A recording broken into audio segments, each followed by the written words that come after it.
this gets esoteric relatively rapidly, but the question is, let's say at the highest levels of adaptation, we're adapted to the things that last the longest periods of time. Okay, those are the most permanent things. Now the question is, what are those most permanent things? And one answer would be the fundamental material substrate of the world. And that's true. I'm going to leave that be. Like, we're evolved to deal with gravity, okay? But there are other elements that are higher order abstractions in some sense that are also apparently hyper real. So for example, there's a problem that we have a bifurcated brain. The question is, well, why do we have a bifurcated brain? And the answer seems, and not just us, animals too. And the answer seems to be, well, there's two necessary ways of looking at the world, and they have to be in conflict to some degree in order to work properly.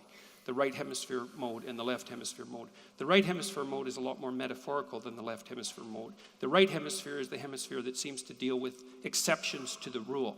And it seems to deal with exceptions to the rule by treating them, by aggregating them, and then trying to recognize patterns that unite them as a corrective to the totalitarian system in some sense that the left hemisphere imposes. You could say that the right and the left are adapted for something like explored territory for the left and unexplored territory for the right. I've characterized that as order versus chaos.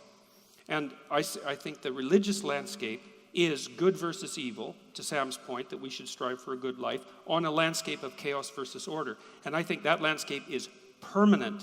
Now, I know we've moved from our African ancestral homeland, but this underlying abstraction, this underlying reality is so profound that it maintains its validity across all sets of potential environmental transformations. Well, okay. Okay, can I just jump in here? Because here's why, just to seize on one piece you put in play there, here's why good and evil can't be permanent in the usual sense, certainly not in the Christian or Judeo-Christian sense. One is the Judeo-Christian notion of good and evil doesn't even map on to Eastern religion. But Sam, you made a good evil versus evil claim in the moral landscape. No, but it's also in an Eastern context, in a Buddhist or Hindu context, the evil isn't really evil, it's just ignorance. Now you might dispute that. You might say, well, that's not really, they haven't met a sufficiently evil person if they could think that.